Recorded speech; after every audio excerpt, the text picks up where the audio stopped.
नमस्कार। हेल्थलाइन में आप सभी का स्वागत है। उम्र के साथ साथ हड्डियों का कमजोर होना सामान्य बात है, मगर जब हड्डियां इतनी कमजोर हो जाएं कि आसानी से टूटने की कगार पर पहुंच जाए, उस स्थिति को ऑस्टियोपोरोसिस कहते हैं। जी हाँ, आज हम बात करेंगे ऑस्टियोपोरोसिस के बारे में।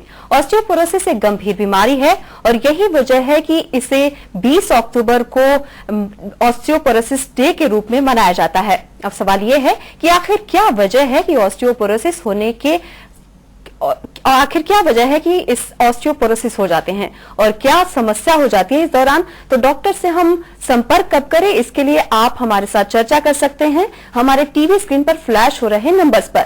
हमारे नंबर्स हैं 01725043863, 01725043865। ऑस्टियोपोरोसिस के बारे में आज हमारे साथ स्टूडियो में बातचीत करने के लिए मौजूद हैं पीजीआई चंडीगढ़ से ऑर्थोपेडिक डिपार्टमेंट के associate professor doctor Sameer Agarwal. Doctor Sameer, हमारे स्टूडियो में आपका स्वागत है। नमस्कार डॉक्टर समीर, सबसे पहले हमें ये बताइए कि ऑस्टियोपोरोसिस है क्या? ऑस्टियोपोरोसिस को अगर हम हिंदी में बताएं तो ये जो हमारी हड्डियों में कैल्शियम होता है, इस कैल्शियम की कमी के कारण जो हड्डियां कमजोर हो जाती हैं। कई रीजन होते हैं, बट अगर कैल्शियम की कमी के कारण हो तो इसको हम ऑस्टियोपोरोसिस कहते हैं। इसमें अब कैल्शियम की क्वांटिटी होती है, बोन जो सपोर्ट देती है, जो स्ट्रेंथ होती है बोन की, जैसे जैसे कैल्शियम कम हो जाता है तो उसकी क्वालिटी और बोन मास, जिसको हम कहते हैं बोन मास, वो कम हो जाता है। इसलिए इसको ऑस्टियोपोरोसिस कहते हैं।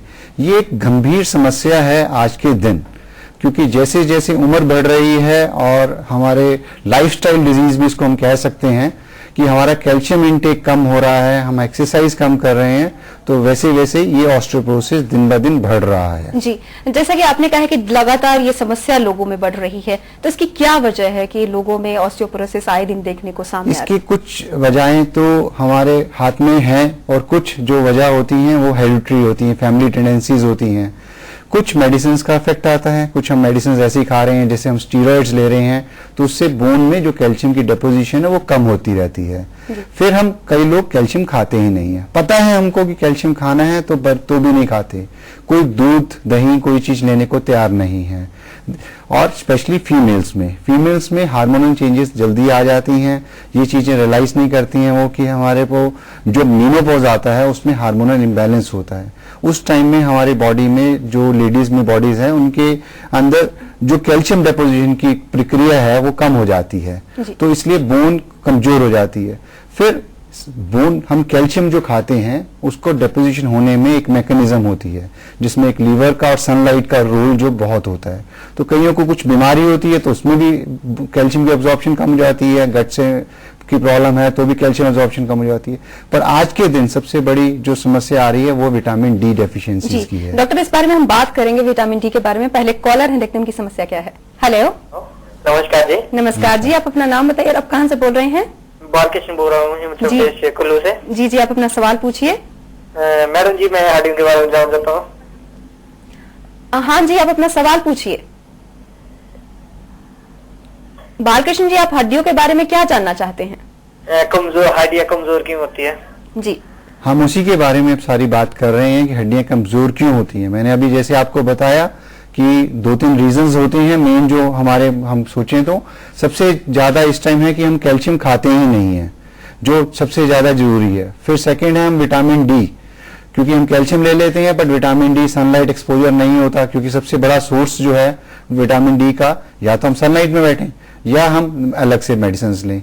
और या तीसरा है हमारा लाइफस्टाइल, हम कोई वॉक नहीं करते, कोई एक्सरसाइज नहीं करते हैं, तो वो कैल्शियम डिपोजिट नहीं होती है। तो इस 3-4 रीजन के कारण धीरे धीरे हड्डियां कमजोर होनी शुरू हो जाती हैं एक आम मेल इंसान में। फीमेल में मैंने जैसे बताया कि मेनोपॉज के टाइम में हार्मोनल इम्बैलेंस होते हैं, उसके कारण भी ये हड्डियां कमजोर होती हैं। डॉक्टर, ऑस्टियोपोरोसिस वैसे तो कहते हैं कि इसके लक्षण शुरुआत में पता नहीं चलते, पर क्या और भी कोई दूसरे लक्षण है जिससे पता चल जाए कि ऑस्टियोपोरोसिस की समस्या हो गई है? ये बड़ा है कि जो आम जैसे डायबिटीज हो उसके लक्षण पहले आ जाते हैं।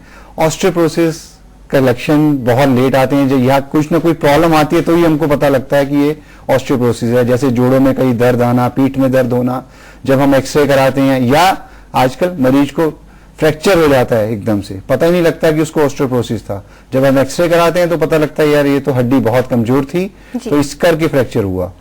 इसके लक्षण धीरे धीरे लोगों को मैं बोलूँ तो मेन पीठ में दर्द रहना, उम्र के हिसाब से जोड़ों में दर्द रहना, किसी को फ्रैक्चर होना, या एक कुबापन जिसको कहते हैं हम स्पाइन थोड़ा थोड़ा आगे की तरफ बेंड करने लग जाते हैं। आपने कई लोगों को देखा होगा छड़ी लेके चलते हैं, आगे की तरफ झुक के चलते हैं जी।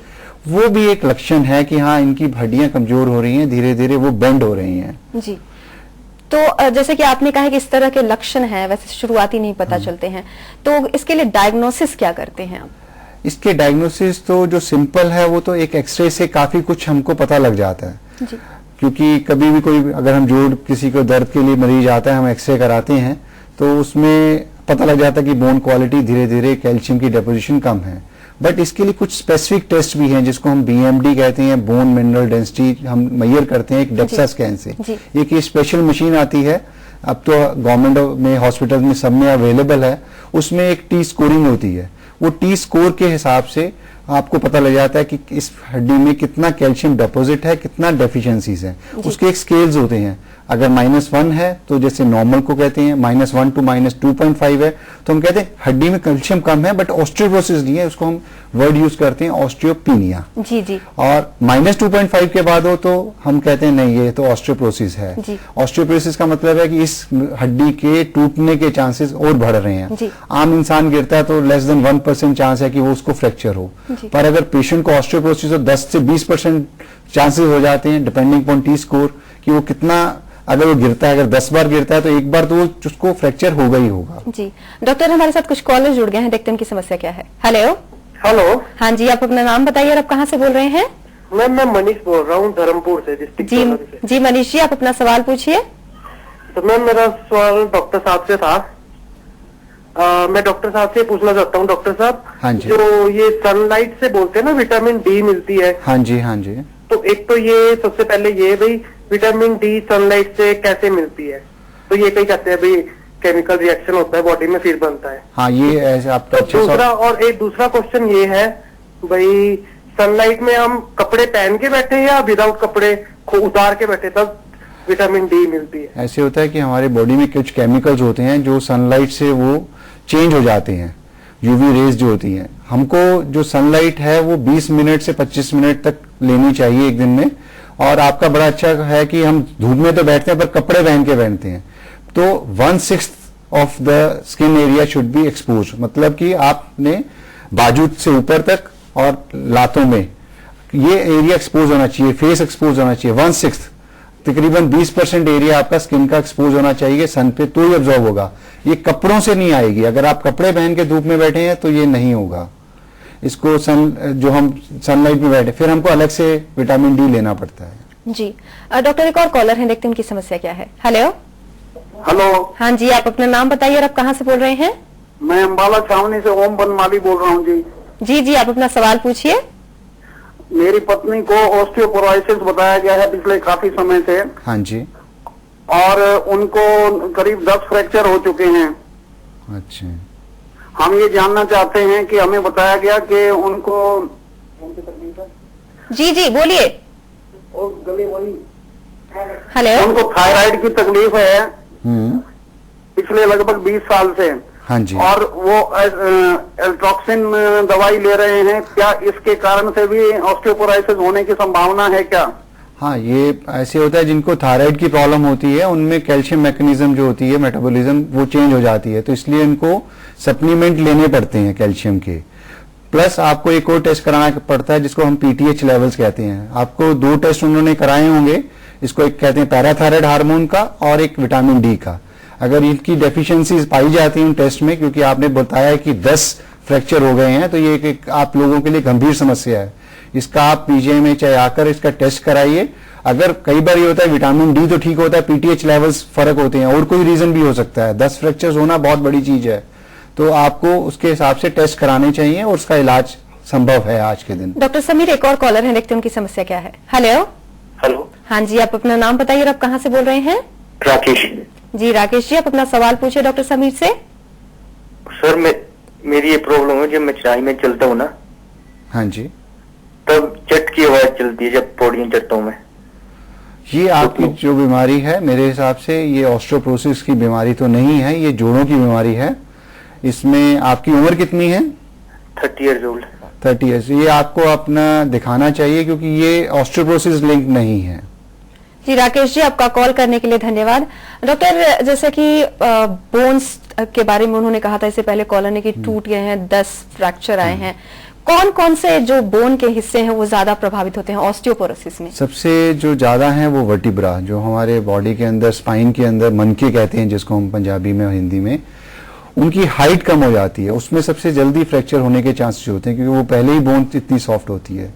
सेकंड, हमको जो इसमें अगर हम देखे जाए तो रेडियस का, जिसको हम कूनी कहते हैं, रिस्ट जॉइंट कहते हैं, इसके ऊपर जो हड्डी होती है उसका फ्रैक्चर्स बहुत होते हैं। फिर शोल्डर जॉइंट के और हिप जॉइंट के, ये 4 फ्रैक्चर जो हैं जिसकी हड्डी कमजोर होती है क्योंकि जब भी गिरता है तो सबसे ज्यादा इंपैक्ट यहीं पर आता है। जी जी।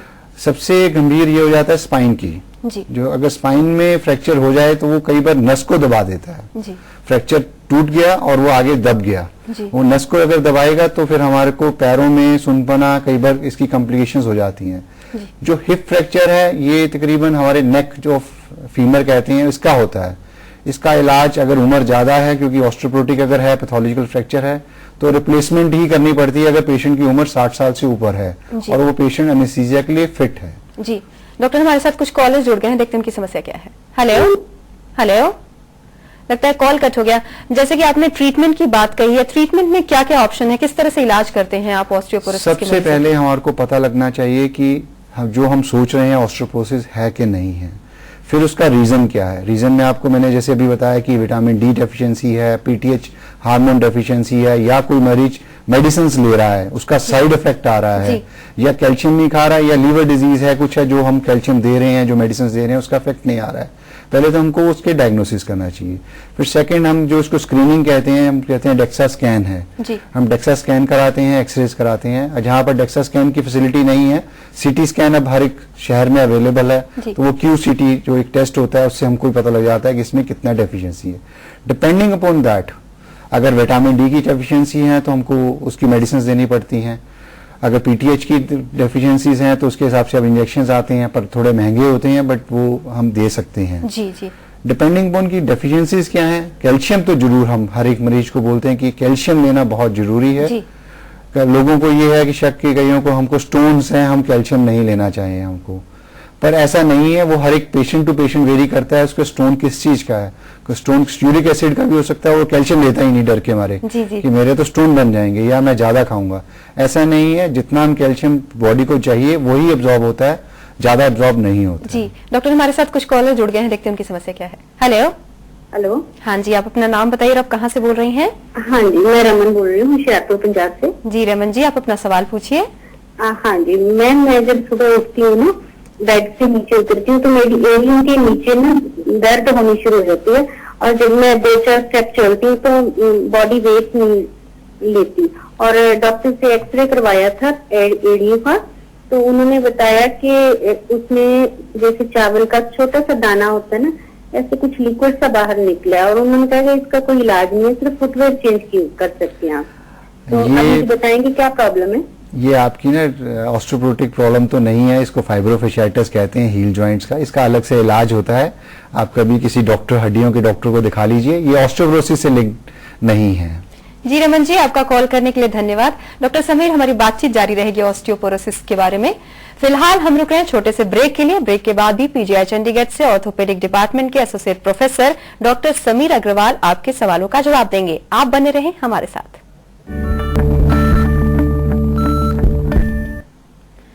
हेल्थ लाइन में ब्रेक के बाद आप सभी का स्वागत है। हमारी फोन लाइंस खुली हैं।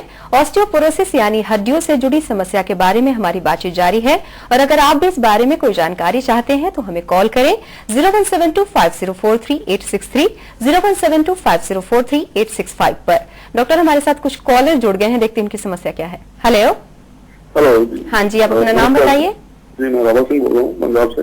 जी जी, आप अपना सवाल पूछिए डॉक्टर समीर से। मेरा सवाल एक तो ये है सर आपसे कि हर किसी को मतलब 60 समथिंग कुछ मेडिसिन लेना चाहिए, जो आप कह रहे हैं कैल्शियम कह रहे हैं या विटामिन डी, खासकर लेडीज को, क्या लगातार लेते रहना चाहिए? दूसरा मेरा सवाल बच्चों को लेकर है कि बच्चों को कैल्शियम और विटामिन डी देते रहना चाहिए जहाँ उनकी डाइट से वो पूरा हो जाता है?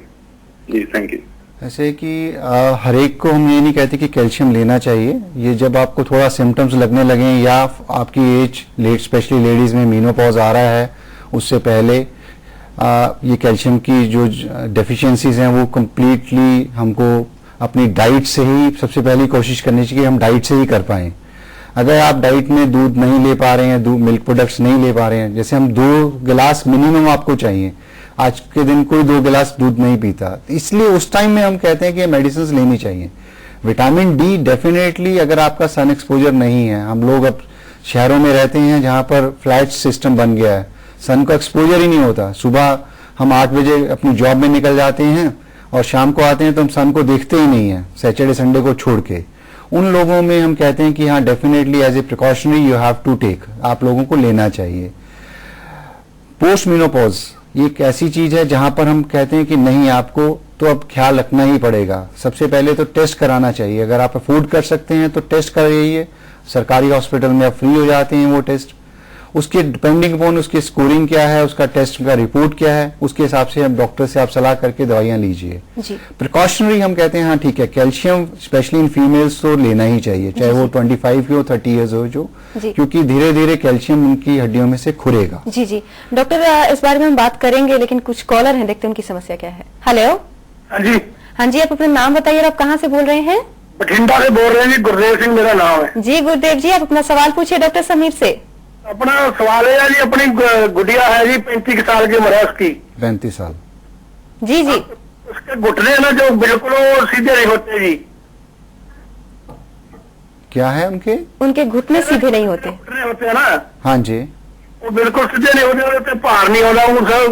उसको पहले मैं टेस्ट करा रहा, बोला गठिया है, गठिया। हाँ, ये आप जो बात कर रहे हैं वो गठिए के लक्षण ही हैं। वो जो हम जिस चीज की बात कर रहे हैं ऑस्टियोपोरोसिस, उससे रिलेटेड नहीं है। इसका अलग से इलाज संभव होता है, क्योंकि ये जोड़ों का बीमारी है, ये हड्डी की बीमारी नहीं इसको कहेंगे हम। तो आप किसी जोड़ों के स्पेशलिस्ट को दिखाइए, जिससे वो रूमेटोलॉजिस्ट कहते हैं हम, तो वो आप आ सकते हैं, पीजीआई में आ सकते हैं, कहीं पे भी आपने आसपास हॉस्पिटल है वहां पर दिखाइए।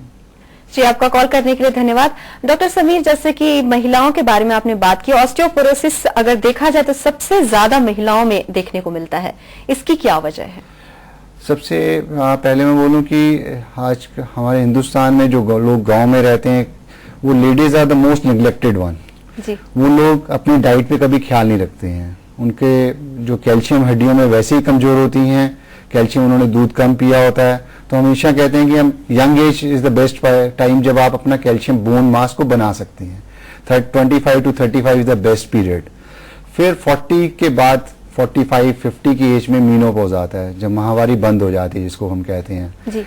उस टाइम में बॉडी में कुछ सिक्रीशंस होती हैं, हार्मोन्स होते हैं, वो बदल जाते हैं जो हड्डियों को बचाते हैं और जो कैल्शियम की डिपोजिशन हड्डियों में करते हैं। जब उनकी कमी हो जाती है तो हम जो भी कैल्शियम हम खा रहे हैं वो डिपॉजिट नहीं होता। तो इसलिए फीमेल्स के अंदर कैल्शियम की डेफिशिएंसीज बड़ी जल्दी शुरू हो जाती हैं। 45-50 की एज के बाद जोड़ों में दर्द होना आपने देखा होगा, ये लेडीज में बड़ा कॉमन हो जाता है। धीरे धीरे उनकी बोन कमजोर होती है तो वो हाइट कम हो जाती है, टेढ़ापन आ जाता है, पैरों में, जोड़ों में भी असर, अल्टीमेटली उसका असर पड़ता है। जी डॉक्टर, हमारे साथ कुछ कॉलर जुड़ गए हैं, देखते हैं उनकी समस्या क्या है। हेलो। हेलो। हाँ जी, आप अपना नाम बताइए और आप कहाँ से बोल रही हैं? मैं प्रिया बोल रही हूँ, हिसार से। जी प्रिया जी, आप अपना सवाल पूछिए। जी प्रिया जी, आप अपना सवाल पूछिए।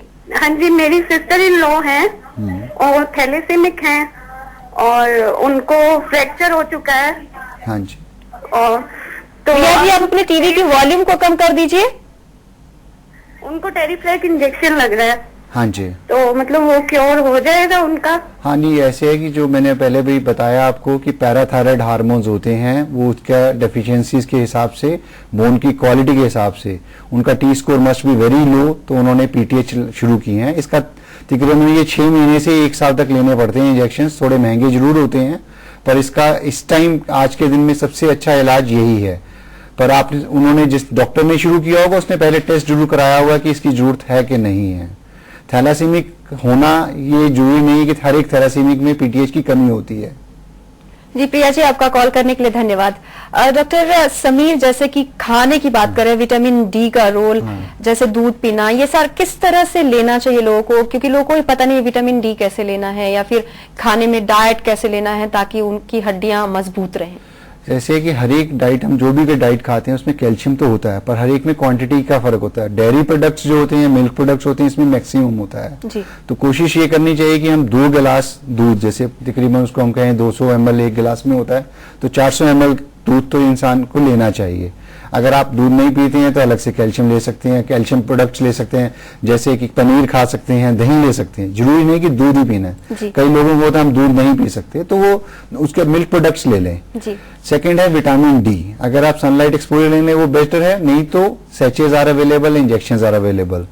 तो जो इंजेक्शन होता है वो साल में एक ही जरूरी है, एक ही है, क्योंकि हमारी जो डेली की रिक्वायरमेंट है उसके हिसाब से हमने उसको कैल्शियम को देना है, विटामिन डी को देना है। तो वो डिपेंडिंग अपॉन कि आपका स्कोर क्या है। अगर आप प्रिकॉशनरी ले रहे हैं तो हम ये कहते हैं कि एक पैकेट आता है जिसको चीनी का तरह के पैकेट होता है, कैल्सीरोल्स की तरह, तो उनको आप महीने में एक ले लीजिए, कभी भी ले सकते हैं, कोई टाइम फिक्स नहीं है। आप किसी टाइम भी उसको पानी में दूध में घोल के ले लीजिए। कैल्शियम की tablet definitely there is a difference, अलग अलग तरह की कैल्शियम आती है मार्केट में, वो आपको डॉक्टर से एक बार जरूर सलाह कर लेनी चाहिए कि वो खाने के साथ लेनी है कि खाने के बाद लेनी है जी।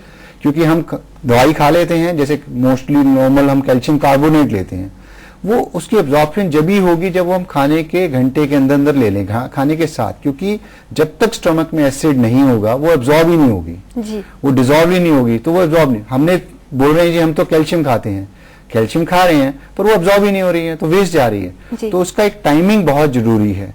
हम प्रिकॉशनरी जब, जैसे मीनोपॉज के बाद हम एक मेडिसिन आती है जो महीने में एक बार खानी होती है, कोई हफ्ते के बाद दवाई खानी होती है, उसका भी है कि सुबह उठ के खाली पेट खानी है, उसको खाने के बाद आधा घंटा लेटना नहीं है आपको, पानी ज्यादा पीना है, तो ही वो उसका असर आएगा।